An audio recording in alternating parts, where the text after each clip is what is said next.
Okay, well, we're going to have a Q&A now. Like I said, come here. You can ask anything, but keep it keen. Don't interrogate them too much. Okay, if anyone has any questions, just put your hand up and John will answer. So you've talked a little bit about like getting foot in the door, Facebook groups, or word mouth and everything. But once you have your foot in the door, how do you what do you do to convince them to stay? Is it confidence? Is it likability? What's important? That's a good question. Yeah. Yeah, I mean, honestly, it's a lot of, what I've found is it's a lot of kind, be very kind, be very smiley, just be a nice person, because I will admit a lot of people do come into this industry and are dicks from the get-go, and they, honestly, I've worked with some people that are just beginning level and even they've worked in the industry 10, 15, 20, 30, 40 years, and honestly, they put it this way, I've worked with not many, but there's a good few that I've worked with that honestly make the beer in the room go flat.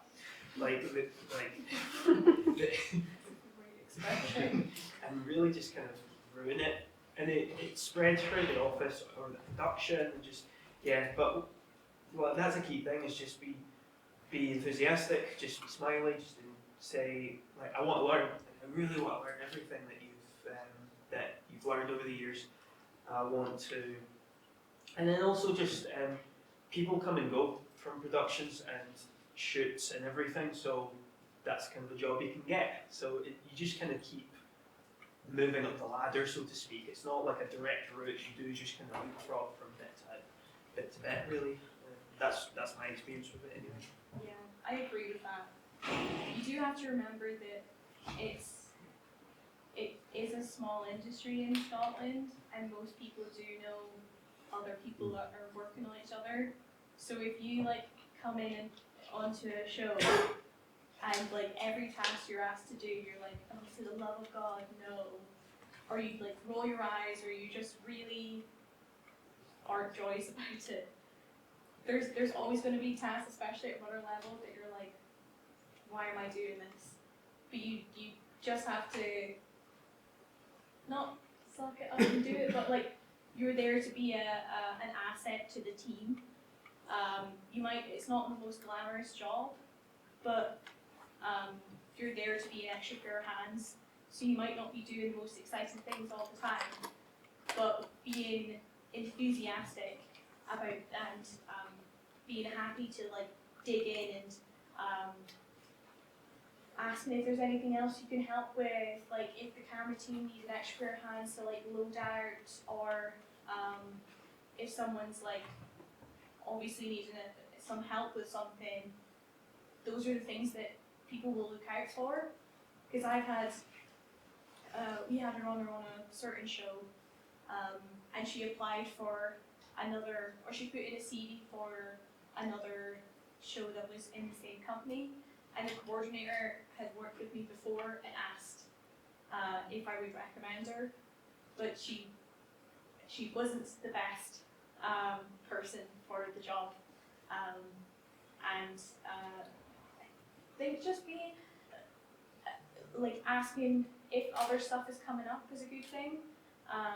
Always keeping in touch with the people that you've worked with before, because you never know what's going, if they have something up.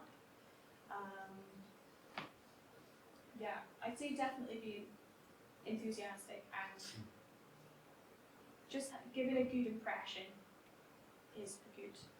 Do you have any? I think just what you said as well. I think you said likability and something along competence. Yeah. Competence. It goes a long way. Yeah. I think it's obvious, but also people want to work with people they like. Yeah. It's as simple as that. If you make a good, if you're competent would be I think the basic, bar. But if people like you, they'll call you later and ask you about it. I think it's as simple as that.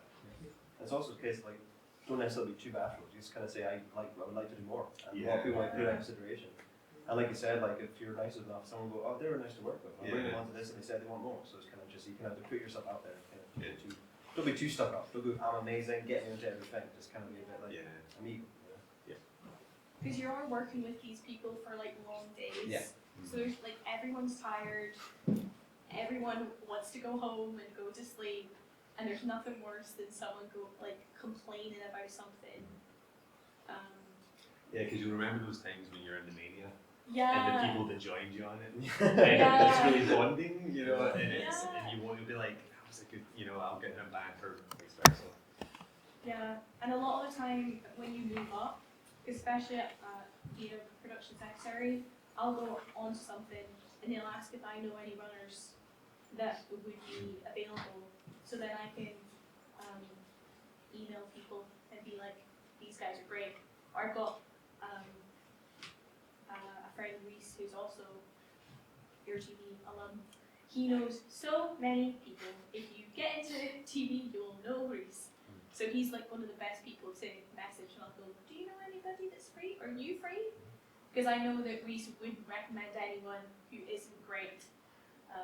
Is that fair? I know Reese Fleming. Yeah. Great question. Yeah. Nice. Yeah. Any other questions? So, you mentioned competence as like the low Yeah. bar for entry. How do you deal with incompetent people though? Because surely there's a lot. Tell your manager about it. That's one thing for me. I say being aware of it.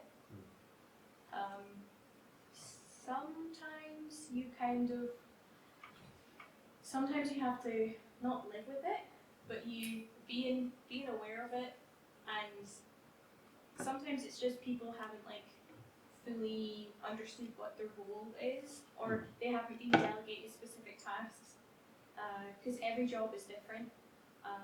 Especially with runners, you'll have different tasks that are delegated to you. So sometimes it's just like taking a little longer to learn. If someone's not picking up on something, you do just try and delegate it to other people, or especially on like studio shows, you'll have your runners, and having amazing runners is the best asset you could ever have. But if the runners aren't doing your job or aren't doing their job, it's like, as a production secretary, I've went out and grabbed lunch because no one thought to like go and ask about something earlier, and you just have to take on that responsibility. There's not really a fun way to deal with it. Yeah. It depends on the context as well, though. Like, sometimes it might be, okay, they made a mistake. Yeah. Need to like Mistakes are progress. okay. So Yeah. just whatever. Sometimes it's like, no, this person's a danger, you know, Yeah. and it also depends on your hierarchy as well. But generally, like, if it's not you making the decision, you can pass on to your head of department or whoever's next in the line. But yeah, like, don't be mean about anything, I don't think. But yeah, if there's something that is an issue. Yeah. I think everyone can discuss everything. I mean, everyone makes a mistake. I'm pretty sure everyone's Oh yeah. done something wrong on a film set, but like you said, if it comes to a point when it's like a health issue or there's anything other issue, then of course then it could be a tricky situation. And it's again a hierarchy thing. You can talk to someone who delegates without more issues. But Also giving them like a warning as Yeah. well. Yeah. Usually will change their tone like that. Other times, if you give them a second or third chance and they're still not stepping up, you kind of just they're not suited for it. So I have a question. I think it was you, Graham, that mentioned it. Really good point about the fact that in Scotland, you know, it's already really difficult. So you have to be really obsessed with what you do. You really have to enjoy it 100% because it is quite challenging to make a name for yourself. I have two questions with that. First question is, what are some of the main challenges that you can kind of prepare? Because I'm 19, I'm first year. I can prepare now in prediction for the future. And then my next question is, I'll be honest, I didn't have the best entry into uni in terms of motivation. I used to be quite passionate, like last year, that's a bit dropping. What is your advice in the sense that, you know, for people that are not having good periods of time with their passion, how to get that back up as well? So is this specifically related to filmmaking? To film, yeah. So what was it? The second question was about rekindling the passion. Yes. What was the first question? The first question was, what are these challenges that you mentioned that you need to really like your job because it's quite difficult? What are these difficulties and the main ones? Basically because if you want to be like a film director, there's no jobs. You know, you can't just apply to the job and hope you get it. You kind of have to self-generate. That's the main challenge, and then the fact that all films cost money. That's the main challenge. The fact that it costs money, so it's trying to either access money for your film or find out a way to do it for nothing. Those are the big challenges, and I think being broad in the way you do things. I absolutely encourage everyone to approach Speed Scotland anyway, but with the caveat that you're probably not gonna. It's just a numbers game. There's just not enough to go around. But yeah, those are the big challenges. And rekindling your love of it. I have to after every film I do, I need to kind of reevaluate whether this still makes sense because it's a stupid path. It is an obsession. It's probably unhealthy, but it works for me. But I do need to every few years I kind of take a break to just be like, does this still make sense? Because one of these years it might be a no. But rekindling that, I just watch films that I like, you know, the things that inspire me, watch new stuff, and like I said, other kinds of art. Like sometimes it's just been playing a game or watching a YouTube video, you get an idea for something, and trying other art as well. Like even if you are not experienced in it, just doing something creative can just the joy of making something. I think is the greatest joy in life. And even if it's we were talking knitting earlier, sandcastles, that sort of stuff is if you just make something, it just you can get that sort of cheap reward that you get from making a film, which is a much bigger endeavor. But remind yourself of the creation and how rewarding that is in itself, and that has to be why you do it. I cannot, in good faith, recommend you become a film director with an eye to making money. That is terrible advice. You have to do it because you love it. So just try and reconnect with why you wanted to do it in the first place, and whether that's films that you saw when you're younger or some other aspect. Perfect, thank you. I agree with that. Because I made loads of short films in uni, and as soon as I started working in TV, my role's not very creative. So I've really missed making stuff. So recently I've been doing a monthly screenwriting workshop, and I've had so much fun. It's one of the best things. I think it was £60 for the year, and it's mixed age group, and it's I think just pushing yourself to if it's something that you really enjoy doing, but it's just trying to get yourself back into it. Watching films, going to film festivals is great, especially the Glasgow Short Film Festival. I think it's this week or next week. It's great. I volunteered at it 1 year, so got to see loads of films for free. And it's great because you're seeing other people being able to make stuff on such low budgets, and after you're seeing them, you're like, okay, so it is possible to make some really great stuff from nothing. But yeah, I'd say watch your films is good. The Holdovers is one of my favorite films there. It's so good. So yeah. Thank you. To touch on the age groups, I think it was mentioned earlier that one of the main differences between AirTV and industry is the fact that colleagues tend to be a lot older. I was wondering if, I suppose, any of you have experienced any sort of ageist biases on entry level, or kind of people patronising you, and I suppose how you guys have dealt with that, if you've experienced it. Yes. Yeah, I think you. Okay, sure. It's like, how deep are we going? Yeah. Basically, production as like a sector in TV is usually white. There's a lot of women that work in production, and sometimes you do get a bit of back and forth, let's say, with editorial team. Yeah, I don't know the best way to describe this. You kind of, and especially being like younger in it. Oh, I don't know how to describe this. Yes. Tricky one. Yeah, basically, it does happen. Not all the time. It's not like it doesn't happen all the time, and it might just be like one person that says something that's a bit jokey. If it's not hurting you, and it's not disrupting your work, I would say the best way is to just focus on the work and do the best you can do, because especially with editorial, like I've known a few directors that have been a bit like blasé about your work, and especially with production. I'm like, if I didn't do my work, you wouldn't get to any of the places you need to be. Yeah. So I think just like being like, it sounds a bit like selfish, but going like, I'm doing my job, I'm doing the best of my ability.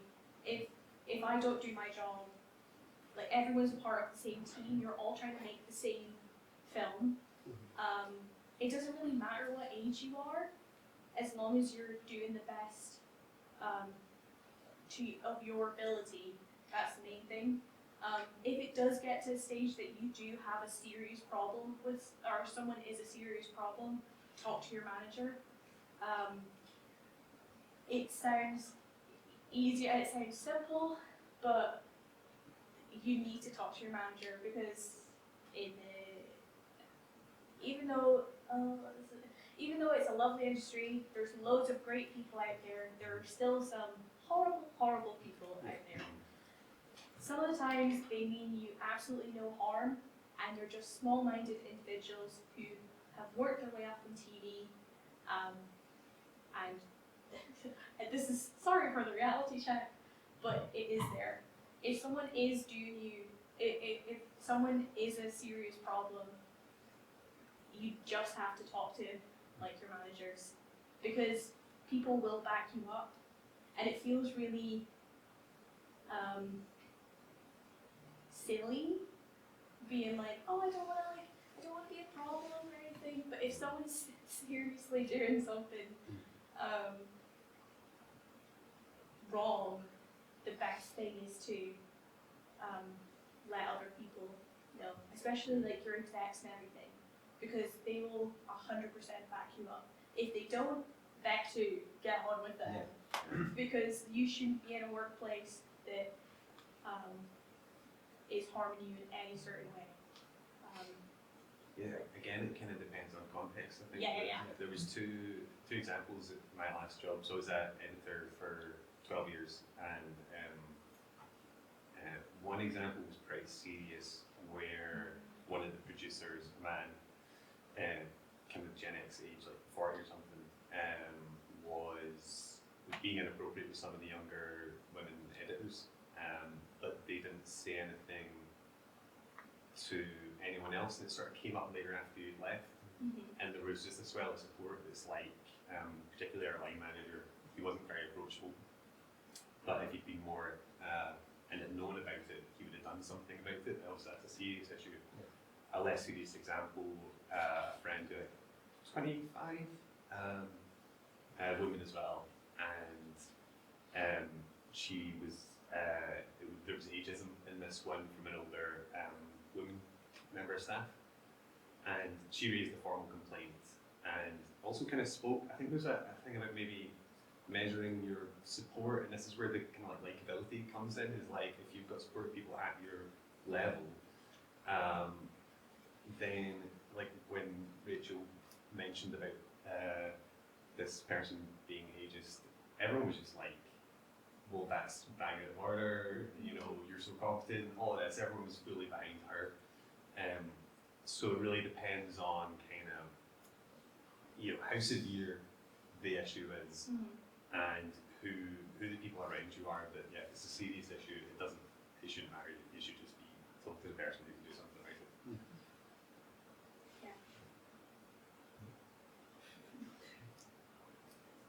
Sorry, that went a bit deep. Yes. What do you think are like the main like skills that like most jobs are kind of looking for? Skills that sorry what? And what do you think are like the main skills that like most jobs And like? just drive about. Yes. You know, because then it won't be your first time. And just kind of get so that when you know if the thing comes up, you're like, You're not. all right, well I had those couple anymore. hours. Yeah.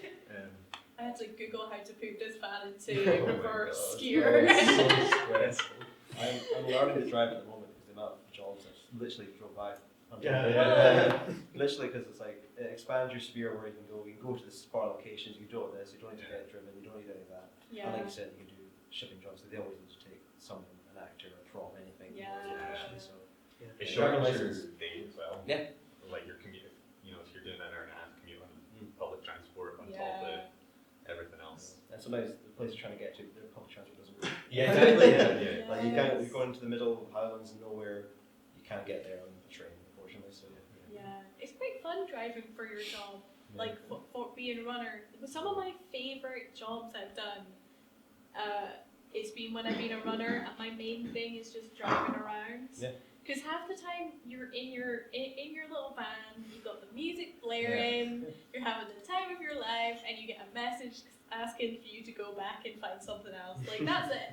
I couldn't believe I was getting paid to do it. Yeah, Like it just yeah. felt so illicit. Like they know I'm just driving, right? No, Like, the Cirque du Soleil one, I was getting paid like £200 a day, which was more than I was getting as a production secretary at the time. It was a 9 till 5. I was getting like fully catered. I got my hotel paid for. I had my little van, and I was just driving around Elgin, which I know it really well because I'm from there, or up in that neck of the woods. And it was great. And whenever I'd finished, I could just jog on back to the hotel. It was great. I would say if you're applying for a different runner entry thing, pop on like your hospitality jobs or retail jobs. Yeah. Because there's so many transferable skills, which sounds very curricular for excellence, but it's all skills that do transfer into being a runner. So so I worked in a bar for 8 hours at Molly's for a while. And yeah, you're working independently, you're working in a team, you're handling cash. Yeah, you just like, it's all good skills to have. And people will look out for those. Just mind if I record this answer? If that's alright. Sure. For someone that isn't here. right, Yes, yes. they're recording this already, I think. But Oh yeah, really. Just to send it directly. But someone's asking about the, because obviously for different roles you might need to get into contact with different people, and this person in particular is really looking for like production jobs. Okay. So who in like the corporate area? I've got another question about corporate by the way after this, but in that like, who would you look for to get a production role specifically? So it's usually a production manager that is would be hiring. So in your like production team, we have runner, production secretary, production coordinator. Sometimes you have a little in between junior production coordinator. Then you have your junior production manager and your production manager. Usually you don't have everyone in that, you have a mix. And usually your production manager is your highest person, apart from your exec producer, but they normally are just like signing off stuff. Sometimes there's a line producer as well, so it would either be a line producer or a production manager. I would say if you're looking for production work, it's not always the best bet to email line managers, just because usually they would delegate it to someone else. Yeah, but it's usually production managers that would be hired. A lot of the time they would just be the best. If you have a look out on different Facebook groups, you'll get used to who is posting. Because I know for Hammer, usually if it's a runner role, it will be like a production coordinator or production secretary. But having a little nosy of who's working on what, and I'd say getting to know production coordinators is a good idea. Yeah, like I'm happy if people want to send me CVs.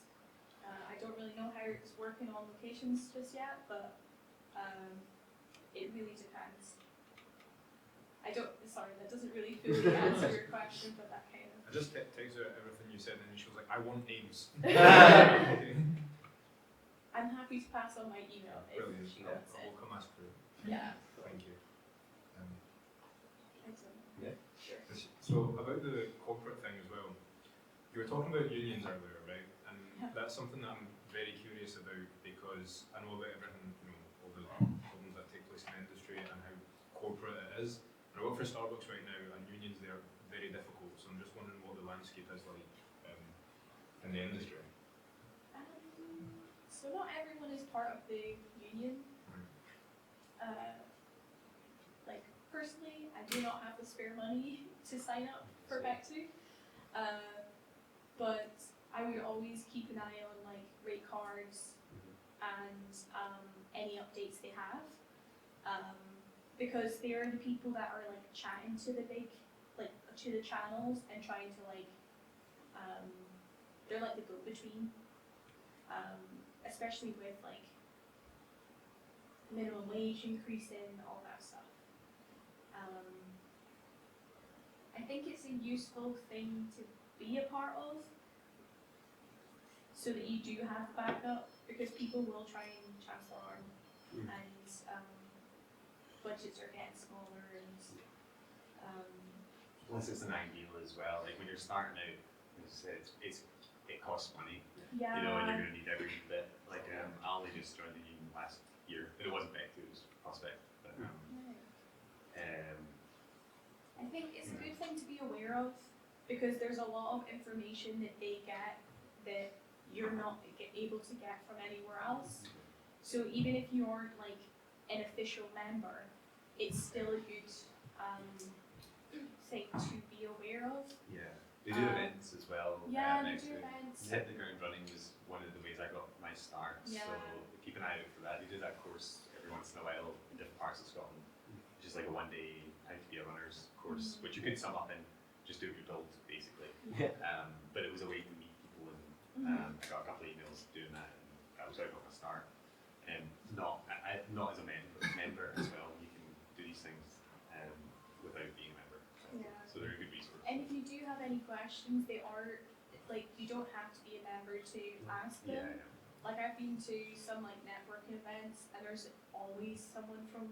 usually someone from Back2 that are always happy to chat and get to know you. It's just someone that, I think it's with any union, it's someone that like has your back. Yeah. And especially with rate cards, I know I'm like, they're not very realistic for factual, but I think like having that idea, because when they put out the most recent ones, I was like, if I went into a job and asked for $750 a week to be a production secretary, I would get told to fuck off.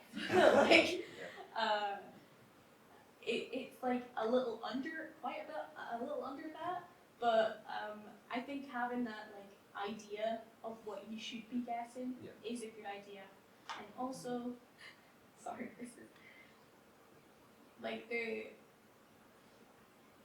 Back2 is wonderful, it is great, but with anything there's always like little asterisks. Yeah. So I think with production especially, it's kind of like we don't get paid overtime, and I've had that as an issue a few times.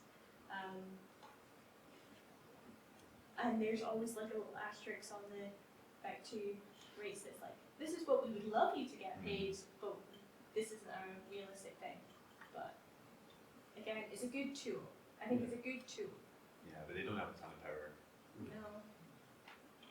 But if you do have trouble on a show and there's issues properly happening, they are a really good tool to have. Because especially, was it Antique Room show? I think so. They had some issues. I think like people weren't getting paid, or there were some things that weren't getting followed by the book, which is now sorted now. But they were able to get that to support the crew with that. Yeah, I think we have time for one more question. Anyone has one? In your opinion, what is the most underrated piece of kit? Underrated. Oh. A printer. A working printer. Food token to the canteen, you get a free meal. Oh. That's great for like a 10-11 hour shoot day, and you just give you a token, and you get meal for free, so I'd say that. Some people hate tokens. I made 52 of these fucking tokens out of a pack of cards because it was like a sustainable shoot. So we were trying to use something that you couldn't like bin and wasn't like just random crap. And people kept losing them. So I think they said it was, and we just kept trying to get as many. yeah. I got two. I don't know if it counts as kit, but spreadsheets, any kind of spreadsheet, is like, that's the most invaluable tool that I use when I'm working on projects. More, kit-based. VR cameras, like 360-degree cameras, I think particularly for factual, because they catch everything that's going on. You can even just like mount one on top of, your A camera, and you're getting like tons more footage. It's pretty small, and you can reframe it afterwards as well. Cool.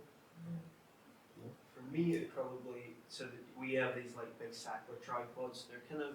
They go to about the height of those ones, but the thing is they're these big thick legs, and you can throw them out of a plane and it's still fine.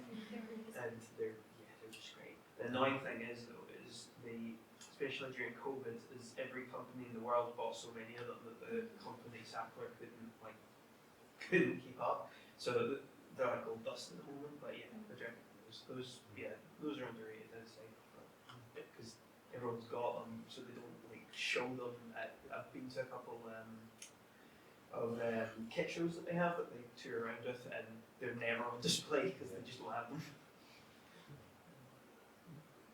Okay. Well, thank you so much for joining us. Woo!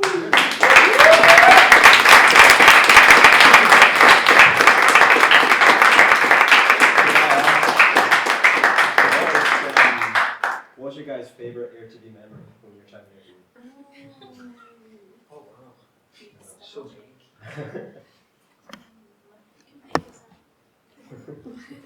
I am the memory. Is there anything that jump out at you? So many. First one that comes to mind is when I won Best Director for a thing that did called Mercenary. It's my second year for that. Was that one, but I've had so many.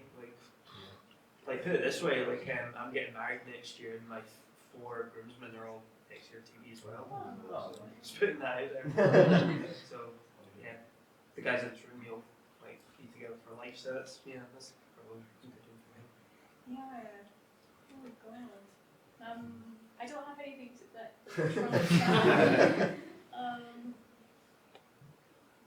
well, as an ex-head of events, there was some absolute bangers. Yeah. I really enjoyed our what was the 18th birthday party, but you figured out it wasn't the 18th properly. It was like the last big party we had before COVID, and we had like a lot of alumni, and I had these like massive balloons that spelled out AirTV, and I walked them from Riverside, which was where I was living at the time, to Kilted Kangaroo RP. And it was great. It was like the tiny room upstairs. Yeah, it was very silly, but it was really, really great. Mine's also was related and kind of double-edged because I'd cast my mum in a role. Oh my god! And, Did she win in the NAPA? She won an app. Yes! But that's Is not. that not your favourite? No. Oh. There was like the intermission basically, and we hadn't won any awards, and my mum was raging. Basically, kind of like, they're ignoring my boy. And then after the intermission, she won, and then in her speech was like, it was polite, but it was basically like, you don't know talent when you see it. And then we went on to win like 3 awards after that, and it was like, every day I went up, I was like, I'm really God, yeah, like, I'm sorry. About my mom. She just loves me, okay? I always liked the 40-hour challenges. I Yeah, still do 40-hour yeah, me challenges. too. And there's just always a good time. It's just, I remember, you just sitting there, you're sending out, we've got so many people on AirTV, so you're just sending out units to do everything we Yeah. can. It's just such a good time. That's a good inspiration builder. Yes. Do the party. Oh, no, absolutely. no pressure. It doesn't need to be good. Like, just have fun and make Yeah. something. Very emphasised on does not need to be good. Yeah, yeah. I did one like 2 years ago, and it was awful. In the nicest possible way. I did some acting in it as well, which was shit, but it was fun. Before we wrap up,